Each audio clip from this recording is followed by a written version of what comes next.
Bismillahirrahmanirrahim. Alhamdulillahirabbil alamin. Wassalatu wassalamu ala rasulih al-amin wa ala alihi wa sahbihi ajma'in, amma ba'd. Ma'asyiral muslimin rahimani wa rahimakumullah. Assalamualaikum warahmatullahi wabarakatuh. Tidak ada kalimat yang lebih layak membasahi lisan kita kecuali kalimat syukur kepada Allah yang dibenarkan oleh hati nurani kita dan dibuktikan oleh amalan anggota badan kita, yang dimana setelah Allah memberikan keimanan kepada kita, keislaman, ketundukan hati kepadanya, Dia pula yang memberikan kepada kita kehidupan di tengah banyaknya orang-orang yang dimatikan.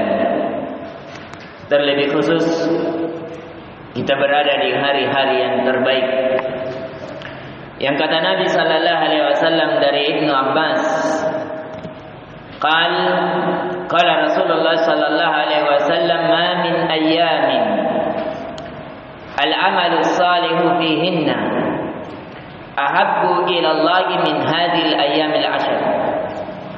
Yang kata Nabi sallallahu alaihi wasallam, tidak ada dari hari-hari amalan saleh seorang hamba di dalamnya, amalan apa saja, dari zikirnya, dari puasanya, bacaan Al-Qur'annya, sedekahnya, umrahnya, hajinya, atau amalan-amalan hatinya yang dia amalkan di dalam hari-hari yang terbaik ini. Yang kata Nabi sallallahu alaihi wasallam, ahabbu ilallah, kecuali amalan tersebut amalan yang paling dicintai oleh Allah, min hadhil ayyamil ashr, dibandingkan dari amalan-amalan yang dia amalkan di hari yang 10, yang dimana sebagaimana telah diputuskan oleh Kemenak kita bahwasanya telah jatuh di hari apa kemarin, Senin kalau tidak salah, bahwasanya telah jatuh tanggal 1 Zulhijjah, maka menunjukkan bahwa tinggal dekat hari ini akan berpisah dengan kita. Kita telah berada di hari Rabu. Ini hari hanya 10 hari, hampir sepertiga lewat dari kita. Tidak terasa. Inilah hari yang dimana kata Nabi di antara tanda kiamat, yaitu yataqarabuz zaman. Hari itu saling mendekat. Sehari seperti sesaat saja. Yang kata Nabi sallallahu alaihi wasallam, as-sanatu kasyahr wasyahru kal-usbu' wal usbu'u kal-yawm wal yawm kas-sa'a. Yang dimana hari-hari itu setahun rasanya bagaikan sebulan, sebulan bagaikan sepekan, sepekan bagaikan sehari, dan sehari bagaikan sesaat. Dia akan berlalu dengan cepat dan kita akan menghabiskan di dalamnya. Maka dari itu kata Hasan al-Basri, antumul ayyam idza dhahaba yawm dhahaba ba'd. Wahai manusia, tidaklah kalian kecuali dari potongan-potongan hari. Kalau hari berlalu, maka berlalu sebagian dari dirimu. Jadi kita ini hanyalah potongan hari. Jatah umur kita telah ditetapkan. Misalnya kita hidup seperti hidupnya misalnya Nabi 63 tahun. Hari akan kita terus melangkah padanya. Sadar atau tidak sadar, kita akan melangkah kepada hari yang dimana kita akan berpisah dengan dunia. Kita menuju kepada liang lahat. Kita akan berjumpa dengan Allah. Entah kita berjumpa dalam keadaan Allah ridho terhadap amalan-amalan kita, bekal kita telah cukup, atau hal yang sebaliknya. Maka perlu untuk kita sadari, untuk kita tidak berleha-leha di dunia ini. Dunia ini hijau, menyenangkan, membuat lalai yang terlalaikan. Akan tetapi kepada orang-orang yang kehidupannya negeri akhirat, kehidupannya hanya untuk Allah, dunia tidak akan menyilaukan pandangan mereka.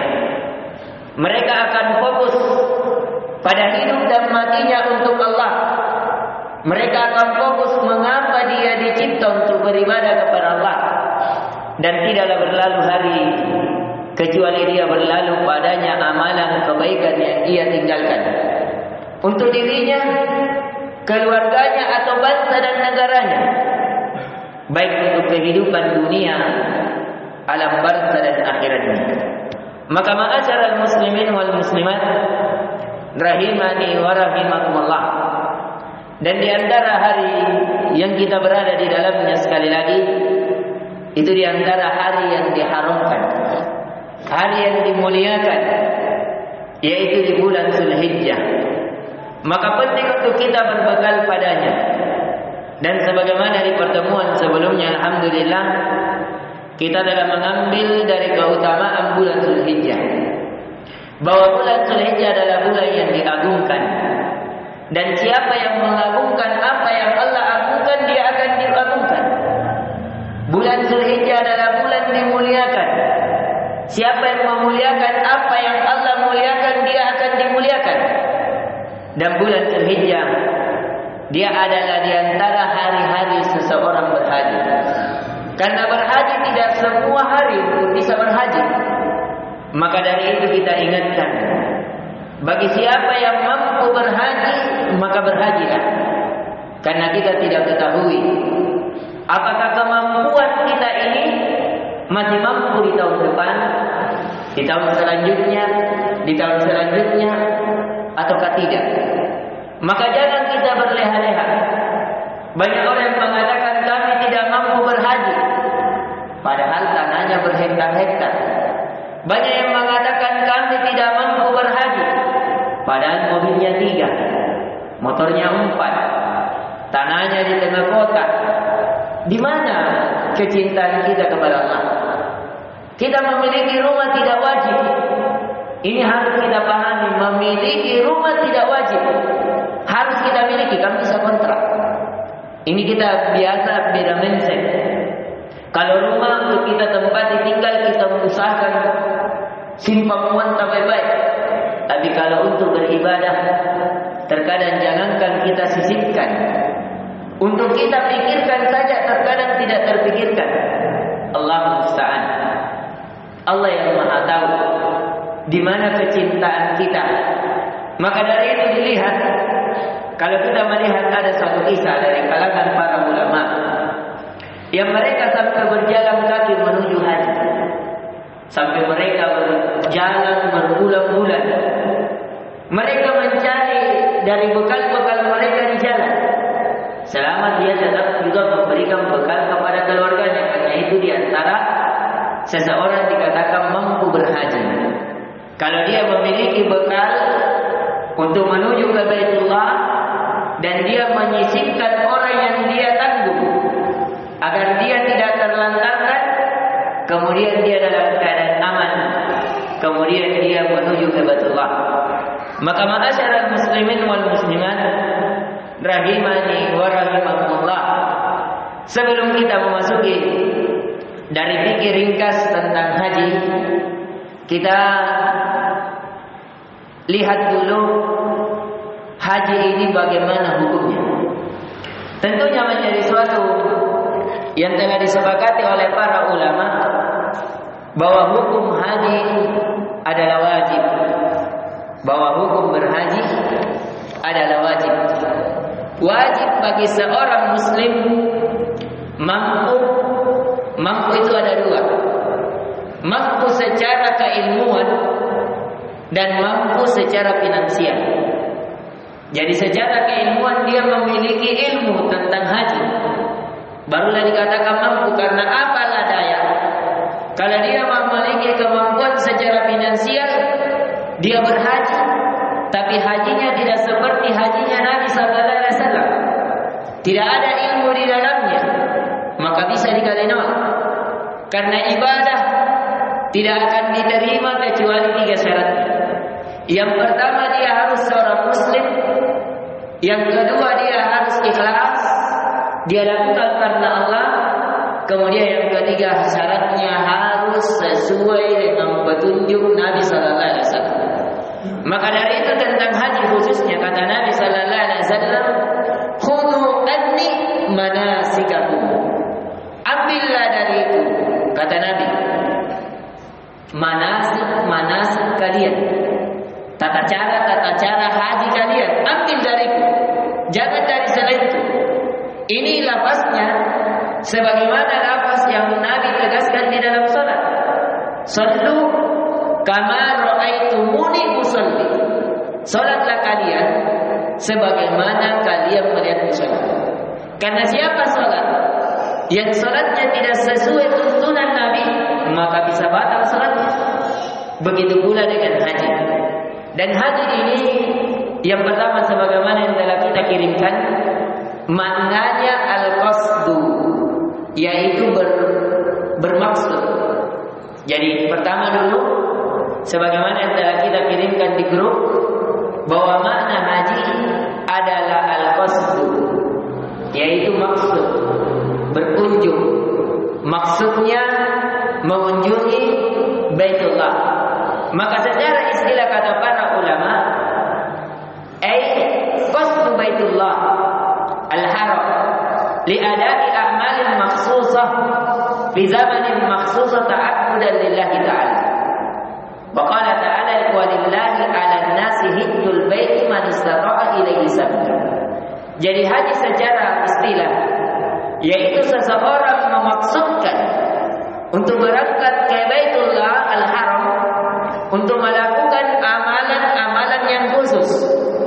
Jadi untuk haji ada amalan-amalannya. Nanti kita akan masuk ke pembahasan yang ketiga, yang dimana di situ ada ihram, ada tawaf, ada sa'i, ada hari tarwiyah, ada wukuf di Arafah, kemudian bermalam di Musdalifah, kemudian seseorang pergi ke Mina melempar jamarat, kemudian selesailah hajinya. Insyaallah ta'ala semoga Allah memberkahi waktu kita bisa hadamkan di 1 kali pertemuan, paling banyaknya 2 kali pertemuan. Yang dimana tentunya haji ini Allah yang katakan bahwa haji ini wajib. Dalilnya di surah Al-Imran ayat 97. Qala ta'ala walillahi 'alan nasi hajjul bait. Atas Allah yang telah mewajibkan atas manusia hajjul bait, untuk berhaji ke bait. Yang dimaksudkan al-bait adalah Baitullah. Jadi hajinya ke Baitullah, bukan ke Bawakarain, bukan ke Iran. Karena ada juga orang-orang Syiah membuat Ka'bah di Iran. Ini kalau dia pergi berhaji di Iran tidak sah hajinya. Kalau ada yang pergi berhaji, hajinya di Bawakarain, tidak sah hajinya. Karena tidak ada istilah haji Bawakarain. Yang ada haji al-bait, hajjul bait, yaitu berhaji ke al-bait. Ada yang mengatakan kan di sini rumah, yang jelas rumah. Ini orang jahil terhadap bahasa Arab. Karena al-bait di sini dalam bentuk ma'rifah. Ma'rifah itu artinya sudah diketahui yang dimaksudkan adalah Baitullah, rumah Allah, yaitu Masjidil Haram. Siapa yang diwajibkan padanya? Man istata'a ilaihi sabila. Bagi siapa saja yang mampu menuju perjalanan kepadanya. Jadi siapa saja yang mampu, laki-laki atau perempuan, anak kecil atau orang dewasa, yang hitam maupun yang putih, orang Arab ataupun non-Arab, siapa saja yang mampu mengadakan perjalanan menuju Baitullah, maka wajib baginya. Tentunya kewajibannya 1 kali. Sebagaimana dalam hadis ada seseorang yang bertanya kepada Nabi bahwasanya apakah haji ini wajib setiap tahun? Kata Nabi tidak, 1 kali saja. Seandainya saya menjawab bahwa setiap tahun, maka pasti kalian akan kewalahan. Kemudian pembahasan kita insyaallah taala akan membahas nanti permasalahan yang ketiga. Jadi yang pertama dulu, ma'asyiral muslimin rahimani wa rahimakumullah, agar tidak mengembang pembahasan kita, bahwasanya bulan-bulan haji itu ada bulan-bulannya. Di antaranya Zulqa'dah, Zulhijjah dan Muharram. Maka bulan haji ini tidak boleh seseorang berhaji di luar dari bulan itu. Kemudian yang kedua, bahwa orang berhaji yang pertama harus hadir niat untuk berhaji. Harus qasdu, harus tujuannya ada. Karena sesuai dengan apa yang kita niatkan, kita dibalas. Jadi siapa yang pergi berhaji, niatnya untuk bisnis, pergi berdagang, mumpung banyak kaum muslimin yang berkumpul, maka dia akan mendapatkan bisnisnya. Siapa yang niatnya karena ingin bertemu dengan keluarganya, maka dia akan mendapatkan bertemu dengan keluarganya saja. Tidak dapat pahala haji. Maka dari itu kata Nabi sallallahu alaihi wasallam, dari Umar bin Khattab radhiyallahu anhu, rawahu Bukhari, innamal a'mal binniyat wa innamal likulli imri'in ma nawa. Faman kana hijratuhu lillahi wa rasulihi fa hijratuhu ila Allahi wa rasulihi. Wa man kana hijratuhu lid-dunya aw imra'atin yankihuha fa hijratuhu ila ma hajara ilaihi. Kata Nabi sallallahu alaihi wasallam, sesungguhnya setiap amalan tergantung pada niatnya. Barang siapa yang berniat dalam amalannya untuk Allah dan Rasulnya, maka dia mendapatkan Allah dan Rasulnya. Artinya kalau dia lakukan karena Allah, maka Allah juga akan membalasnya. Akan tetapi barang siapa, kata Nabi, yang dia berhijrah, dia bertujuan, dia bermaksud dalam ibadahnya hanya untuk dunia, maka dia akan mendapatkan dunia. Akan tetapi barang siapa yang berhijrah hanya untuk wanita yang dia ingin nikahi, mungkin kalau sekarang mau viral, dia pergi mau menikah di Ka'bah, akhirnya dia ketemu melalui misalnya media sosial dengan orang yang dia temani bicara mau kawin di depan Ka'bah, maka hijrahnya kalau mau dikawin hanya untuk wanita yang dia ingin nikahi, maka hijrahnya hanya untuk karena itu yang dia inginkan. Maka penting ini. Maka yang pertama sekali kita ingatkan kembali, menata hati dalam segala hal adalah hal yang utama. Termasuk diantaranya kalau kita tidak mampu berhaji. Siapa yang tidak dimampukan berhaji, betul-betul tidak mampu dalam segi fisik, sudah tua dan belum ada hartanya, niatkan saja berhaji.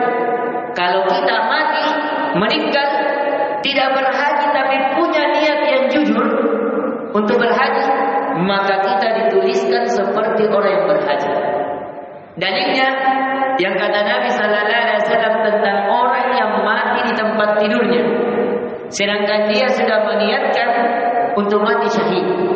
Yang kata Nabi, siapa yang mati di tempat tidurnya, sedangkan dia telah berniat untuk mati syahid, kutiba lahu syahidan, maka dicatatkan padanya dia telah mati syahid. Sama dengan orang yang mati sudah berniat berhaji, tapi Allah tidak takdirkan berhaji secara badan, maka Allah tetap tuliskan dia berhaji secara ruh. Maka ini hal yang terpenting. Maka sama dengan hadis yang kita bacakan, bahwa setiap niat akan dibalas ya dari niat seseorang. Amalannya akan dibalas dari niatnya. Selama dia jujur untuk berhaji, tapi takdir yang berkata lain terhadapnya, maka dia dinukil sebagai orang yang berhaji. Jadi ini masyarakat muslimin yang pertama. Sebagaimana yang telah kita ingatkan, bahwasanya kita akan mempelajari amalan-amalan yang pahalanya seperti haji. Yang pertama adalah seseorang memiliki niat yang jujur. Kalau dia memiliki niat yang jujur, kalau dia meninggal tidak melakukan secara badan, dia telah dapatkan pahalanya secara niat. Kemudian yang kedua, sebagaimana dalam hadis yang sahih yang kata Nabi sallallahu alaihi wasallam tentang orang yang salat subuh, Siapa yang salat subuh secara berjamaah, kemudian duduk-duduk berzikir kepada Allah sampai matahari terbit satu tombak. Satu tombak itu awal waktu duha, biasa juga dikenal dengan salat syuruk. Kemudian dia salat 2 rakaat, maka kutiba lahu katawabil hajj tammatan tammatan tammatan. Yang kata Nabi sallallahu alaihi wasallam, siapa yang salat subuh secara berjamaah, kemudian dia duduk berzikir kepada Allah sampai matahari naik satu tombak awal duha, sekitar 50 ayat dari waktu azan di salat subuh. Kemudian dia setelah itu melakukan salat sunnah 2 rakaat, yaitu dengan niat salat sunnah duha, bukan dengan niat salat sunnah syuruk. Karena salat sunnah syuruk tidak ada dalilnya. Syuruk itu artinya terbitnya matahari, dari kata syarqun, sifatnya syurukun, artinya terbitnya, sama dengan isra. Biasa juga dikenal di kalangan saudara kita di jamaah tabligh, di kitab mereka dia mengenal salat isra. Jadi bukan salat isra, tidak dikenal oleh para ulama ada salat isra. Isra itu artinya perjalanan, sama dengan kata isra mi'raj. Isra itu artinya perjalanan, artinya perjalanannya matahari dari ketika fajar shadiq menuju ke matahari terbit, itu namanya isra, perjalanan. Tapi ketika sudah terbit menguning, namanya syarq, barulah namanya syarq. Makanya penting belajar bahasa Arab. Nanti kelakuannya salatnya dikatakan salat duha. Jadi yang ada di dalam buku fikih, makanya kita kalau buka buku, bukan buku yang kekinian. Kalau bukunya para maulana mereka, memang mereka asal punya buku mereka. Di antaranya bukunya 24 jam bersama Nabi. Itu bukunya para maulana dari orang-orang jemaah tabligh. Mereka memang membuat judulnya salat Isra. Tapi kalau kita kembali kepada buku-buku para ulama, seperti buku yang ada di hadapan kita ini, ya, di antara buku dari Imam Ibnu Hajar Al-Asqalani. Imam Ibnu Hajar Al-Asqalani di antara imam dari a'immah dalam mazhab Syafi'iyah. Sebagaimana juga dari buku yang biasa kita pakai dari karya Imam An-Nawawi, misalnya dari karya Imam Ahmad bin Hanbal dalam Musnad, sebagaimana yang biasa kita bahas juga dalam Sahih Bukhari, Sahih Muslim, Imam At-Tirmidzi, Ibnu Majah. Ini semuanya tidak mengenal adanya dari bab di kitab salat mereka, bab salat adanya salat Isra. Yang ada adalah salat duha. Yang kata Nabi sallallahu alaihi wasallam, siapa salat subuh secara berjamaah, duduk berzikir sampai naik satu tombak, kemudian dia salat 2 rakaat. Kemudian dia salat 2 rakaat, kata Nabi, maka seperti orang yang berhaji, sempurna, sempurna, sempurna. Nabi tegaskan 3 kali, menunjukkan, coba lihat, orang ini fokus berzikir, menunjukkan sudah pahalanya seperti berhaji. Tapi perlu diberi garis bawah di sini bahwa yang dimaksudkan di sini pahalanya, bukan berarti siapa yang melakukan ini berarti sudah gugur kewajiban hajinya. Jangan berpikir begitu. Jangan sampai ada yang bilang besok saya kalau begitu salat subuh kah, sampainya matahari terbit salat 2 rakaat gugur di hajiku. Tidak. Pahalanya bukan kelakuannya, bukan pundak kewajibannya, tapi pahalanya. Kemudian yang ketiga yang seperti pahalanya haji adalah seseorang melakukan umrah di bulan Ramadan. Seseorang melakukan umrah di bulan Ramadan. Dalam hadis yang sahih, kata Nabi sallallahu alaihi wasallam, "Al-umratu fi Ramadan ta'dilu hajjan." Bahkan dalam riwayat lain ada tambahan lafaz ta'dilu hajjan ma'i. Yang kata Nabi sallallahu alaihi wasallam, berumrah di bulan Ramadan sama pahalanya seperti orang yang berhaji. Di riwayat lain ada tambahan seperti berhaji bersama Nabi. Kata Nabi, seperti berhaji bersamaku. Maka Ini di antara amalan-amalan yang pahalanya seperti haji. Kemudian yang terakhir, di antara amalan yang pahalanya seperti haji adalah siapa yang telah berniat berhaji di tengah perjalanan, qadarullah ternyata uang berangkatnya menuju ke Baitullah mungkin dia berikan ke orang miskin. Jadi niatnya untuk berhaji sudah dapat. Ternyata di tengah jalan orang tuanya sakit.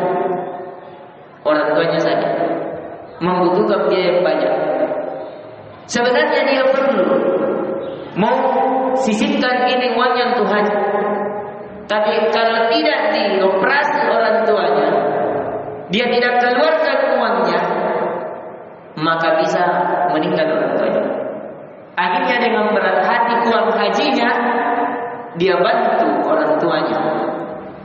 Ya, maka ini kalau dia tidak berhaji gara-gara tidak cukup tadi uangnya sudah dicatat seperti orang berhaji.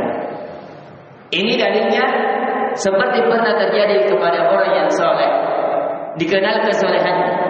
Di antara imam dari para imam, yaitu Abdullah ibn Mubarak. Beliau ini adalah orang alim. Bayangkan kalau di setiap harinya 1 tahun beliau berhaji, 1 tahun pergi berjihad. Ini dia dari tahun-tahun hidupnya. Jadi tahun ini dia fokuskan untuk pergi berjihad di perbatasan, karena dia juga termasuk komandan pasukan. Tapi tahun berikutnya dia fokus untuk berhaji, mengajar, menuntut ilmu. Itu yang dia lakukan. Padahal di mana tahun yang dia harusnya berhaji, ternyata ketika sudah menuju ke Baitullah, dia melewati sebuah kemah, yang dimana akhirnya di kemah tersebut beliau singgah dan meminta agar mereka dia dijamu dan dia bayar. Yang ternyata kata ibu ini, bahwasanya ini hillul lana wa la tahillul laka. Bahwasanya hewan ini yang kami sudah masak ini halal bagi kami, tapi tidak halal bagi kamu. Akhirnya Ibnu Mubarak, kenapa bisa begitu? Ternyata dari daging yang dia masak itu ternyata daging bangkai. Jadi orang kalau tidak mampu, tidak ada yang dia makan, sedangkan dia di tengah padang pasir, tidak ada makanan yang dia bisa makan, maka bangkai halal untuk dia makan, untuk agar mereka tidak meninggal, untuk agar terus kehidupannya bisa berlangsung. Makanya kata ibu ini bahwa bangkai ini halal bagi kami karena kami tidak ada lagi makanan ini.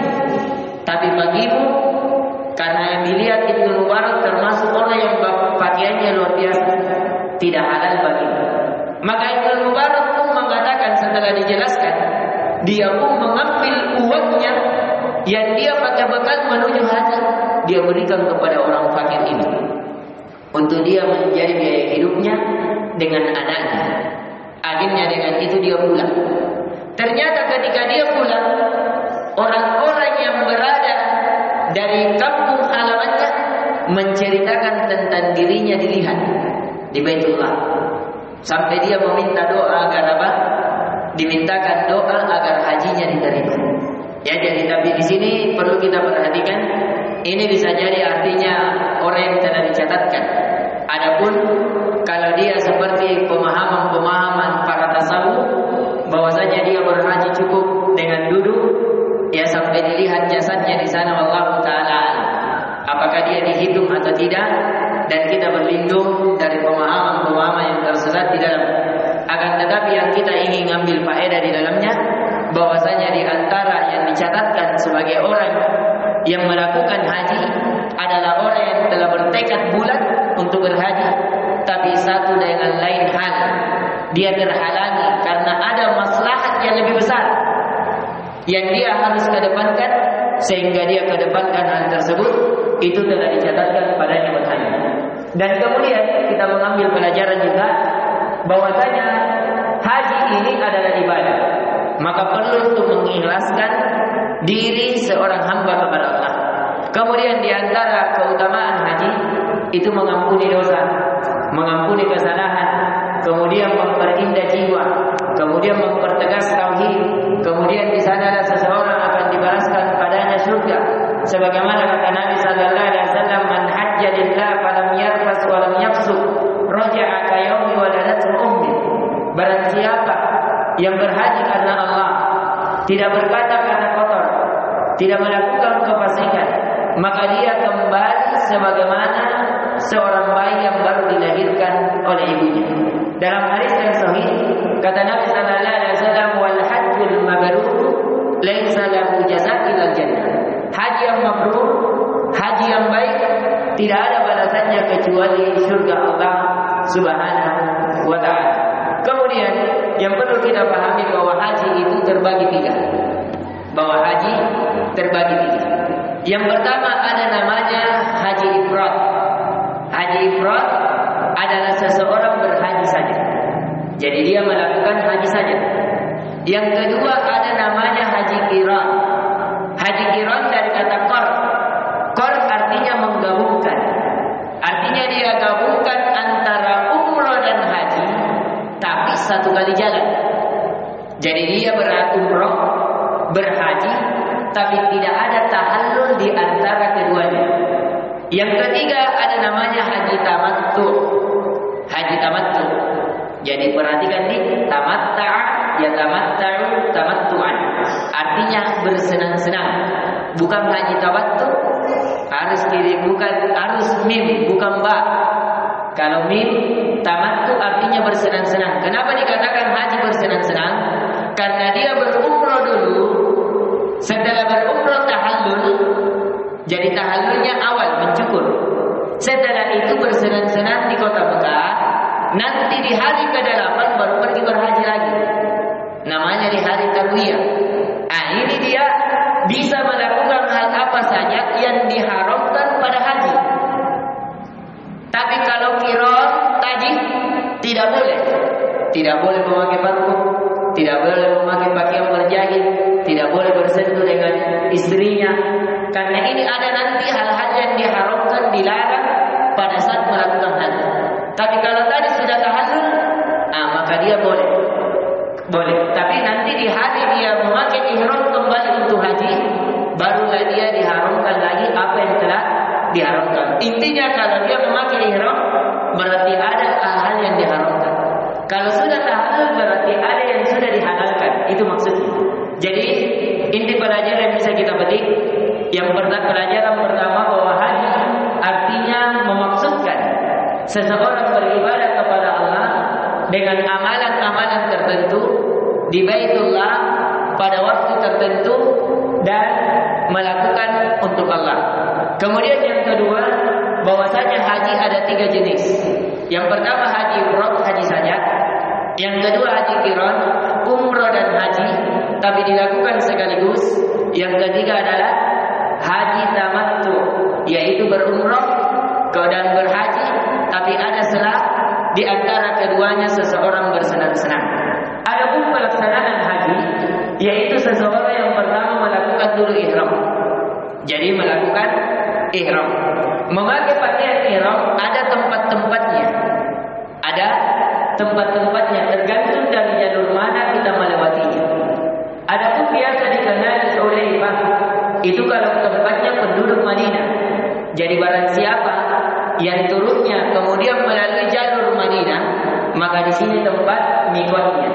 Ada juga dikatakan Juhfah, kemudian ada Qarn Manabi, ada Yalamlam, ada Makkah. Ya tapi kita persingkat, tidak usah kita hafal dari nama-namanya, kita persingkat untuk Indonesia saja. Jadi Indonesia biasanya sama dengan jalurnya orang-orang Yaman. Sama jalurnya dengan orang-orang Yaman. Biasanya mereka itu di Yalamlam. Biasanya mereka di Yalamlam, atau bisa juga di Juhfah, tapi biasanya kebanyakan di Yalamlam. Akan tetapi kalau dia memakai haji tamattu, biasanya dua. Biasanya awalnya di Yalamlam ketika ingin umrah, tapi nanti untuk haji dia memakai Makkah saja, karena kan sudah di Makkah. Biasanya dia di Makkah, dari hotelnya tidak keluar lagi untuk miqat biasanya. Tapi kalau dia mau keluar lagi untuk memakai miqat, itu tempat seseorang memakai pakaian ihram. Pakaian ihram itu pakaian yang seperti handuk. Biasa kita lihat mungkin saya qadarullah lupa. Tadi saya sudah siapkan di kantor. Sudah ada pakaian ihram yang pernah kita pakai. Saya sudah siapkan 2. Jadi pakaian ihram adalah pakaian yang seperti handuk. Ada 2 lembar. Dipakai untuk dibawa, seperti untuk dipakai pengganti celana, dan dipakai untuk di atas, seperti pengganti dari baju. Jadi ini dulu.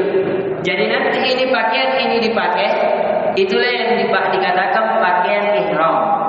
Pakaian ihram. Orangnya dikatakan adalah orang yang sudah memakai pakaian ihram. Kalau ini sudah dipakai, maka berarti hal-hal yang diharamkan padanya sudah terlarang. Seperti potong kuku, seperti berhubungan badan, seperti seseorang mencukur bulu ketiak, berburu, itu termasuk hal-hal yang dilarang. Kemudian setelah dia melakukan ihram, memakai pakaian ihram, barulah dia menuju ke Baitullah. Untuk apa? Tawaf. Tawaf ini dimulai dari Hajar Aswad. Jadi tawaf dihitung mulai dari Hajar Aswad. Dan tawaf ini perlu diperhatikan. Kalau tadi memakai baju ihram tidak wajib berwudu. Tapi kalau tawaf wajib berwudu sebagaimana salat. Barang siapa yang bertawaf tanpa wudu, maka seperti orang yang salat tanpa wudu. Sah salatnya atau tidak? Tidak. Karena tawaf disamakan oleh Nabi seperti salat. Makanya pernah Aisyah radhiyallahu anha ingin tawaf tapi haid pada saat berhaji bersama Nabi. Pada saat haji wada, Nabi larang sampai Aisyah menangis karena tidak bisa ikut bersama Nabi. Jadi ini tawaf seperti dengan masalah salat. Cuma perbedaannya kalau putus di tengah jalan tidak dihitung sebagaimana salat Rasulullah. Misalnya ada orang salat Isya, kemudian kentut di rakaat ketiga. Apakah dia bisa pergi berwudu langsung rakaat keempat atau ulang salatnya? Ulang salatnya atau langsung rakaat keempat? Ulang salatnya. Kalau tawaf tidak. Itu perbedaannya. Kalau seseorang tawaf kan 7 kali tawaf. Dimulai dari Hajar Aswad, diputus akhirnya ke Hajar Aswad. Misalnya di tawaf ketiga, kentut, wajib berwudu? Wajib. Apakah ketika sudah berwudu langsung kehitungan menuju 4 atau dia ulang lagi? Jawabannya langsung menuju ke 4. Jadi tidak perlu pergi berwudu nah ulang lagi, putaran 1 lagi. Tidak. Ini perbedaannya antara sholat dengan tawaf.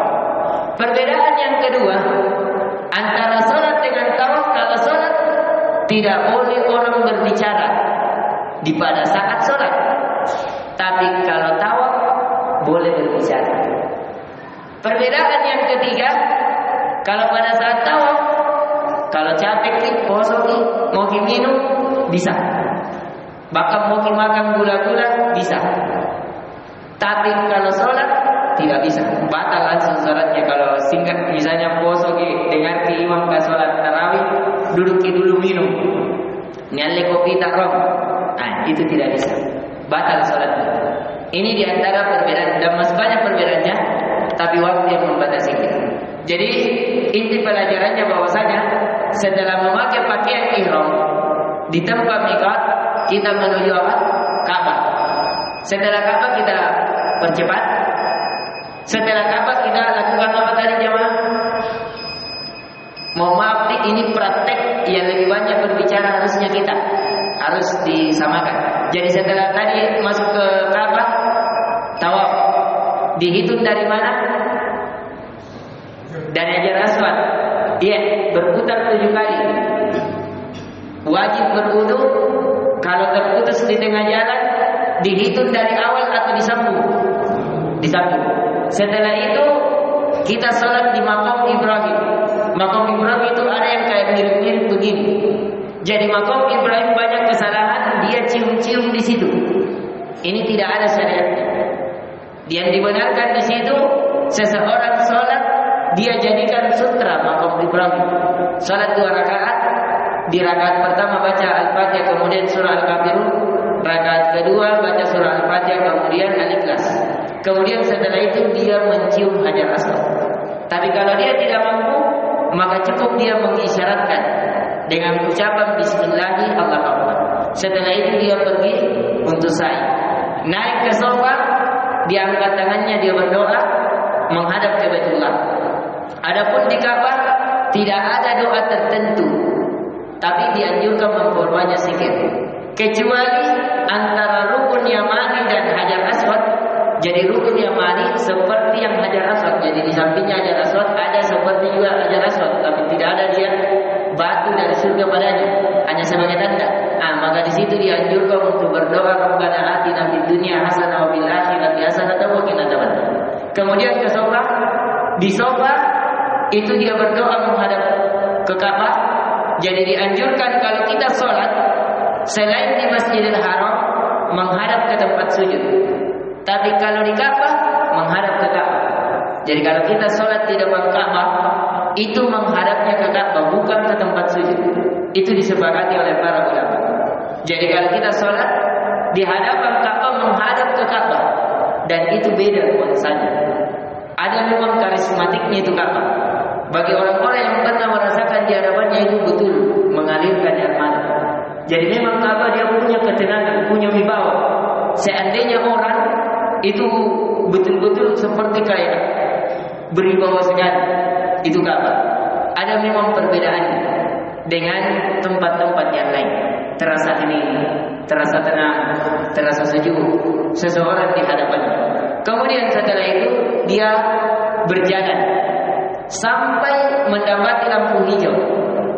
Kemudian dia berlari sampai batasnya. Itulah yang dia lakukan 7 kali.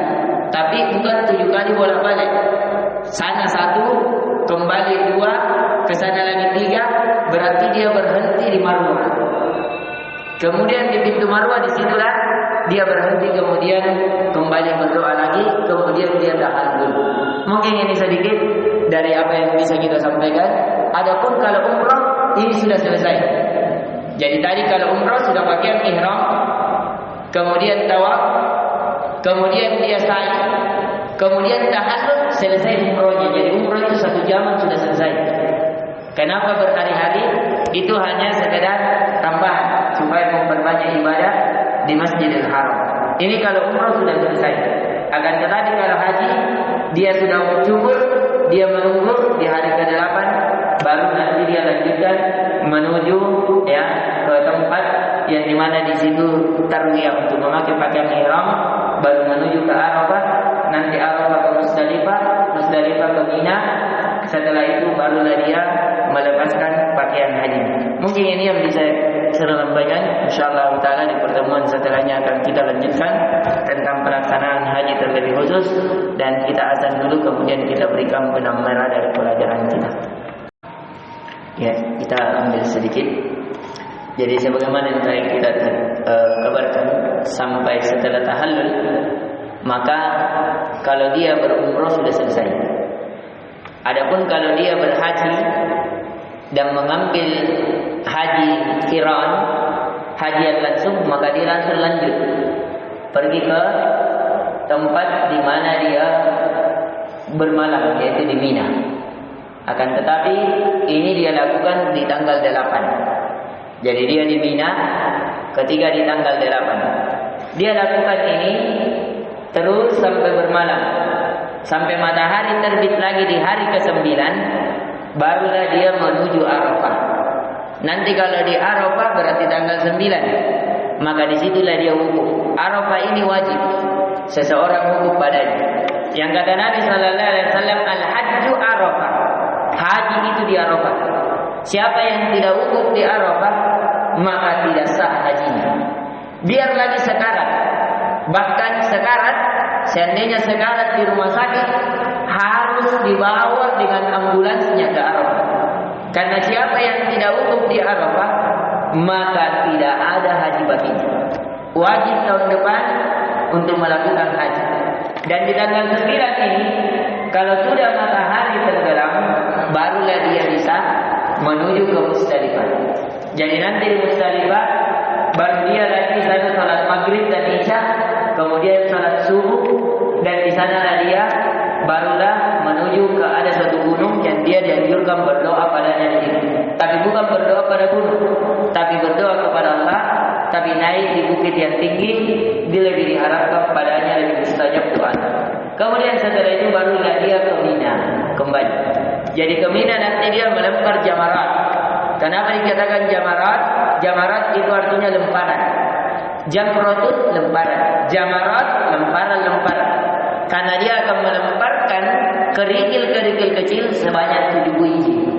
Jadi kecil, seperti jari. Dan ini ada 3. Jadi di sini boleh dia 2 hari, boleh 3 hari. Boleh 2 hari, boleh 3 hari. Dan dia lemparkan ini ada namanya Jamratul Aqabah As-Sughra, Al-Wusta, Wal-Kubra. Yang kecil, tengah, sedang, dan besar. Dia lemparkan 7 kali yang kecil, 7 kali yang sedang, 7 kali yang besar. Setelah itu kalau selesai dari itu baru selesailah pelaksanaan dari pelaksanaan haji. Tapi dia harus menunggu hari-harinya itu tadi. Harus menunggu hari-harinya. Kalau dia pakai qiran, berarti tidak perlu cukur ketika setelah tadi pelaksanaan umrah. Langsung 1 kali. Tapi kalau dia mau yang tamattu, maka dia cukur, kemudian dia bisa bersenang-senang. Setelah itu nanti dia pakai ihram lagi, dia lakukan lagi, barulah menuju ke tadi di tempat di Musdalifah. Ini mungkin sedikit dari pemberitahuan dari fikih ringkas tentang haji. Nanti kalau biasanya berhaji itu ada prakteknya kembali. Ya, semoga Allah mudahkan kita seluruhnya di situ. Tapi inti pelajaran yang bisa kita petik di malam ini, bahwasanya kalau kita tidak dimampukan berhaji, maka minimal kita punya niat jujur untuk berhaji. Kemudian kalau tidak mampu berhaji, minimal kita salat subuh berjamaah. Kemudian duduk-duduk berzikir sampai matahari terbit, 1 tombak, melakukan salat sunnah duha 2 rakaat, maka pahalanya seperti berhaji. Dan kalau tidak mampu berhaji, uang tak kurang, tapi bisa berumrah, minimal kita berumrah di Ramadan, kalau bisa. Di kapan Ramadannya? Apakah semua Ramadan? Jawabannya semua Ramadan. Tidak perlu di 10 hari terakhir Ramadan. Tapi kalau mau lebih afdal, 10 terakhir Ramadan, karena di situ ada malam Lailatul Qadar, lain lagi kelipat gandaannya. Jadi kalau bisa, lebih baiknya kalau bisa 1 bulan penuh lebih afdal. Tapi kalau tidak bisa, minimal di 10 terakhir. Kalau tidak bisa di bulan Ramadan mana saja, dan itu kebaikannya seperti kebaikan haji dia bersama Nabi. Kalau tidak mampu karena ada yang dibiayai, maka jangan pernah putus asa. Biayai orang yang kita biayai, semoga kita dicatatkan dengan seperti orang yang berhaji. Ini yang bisa kita berikan. Subhanakallahumma wa bihamdik, asyhadu an la ilaha illa anta astaghfiruka wa atubu ilaik. Mohon maaf kita tidak ada soal tanya jawab atau bagaimana.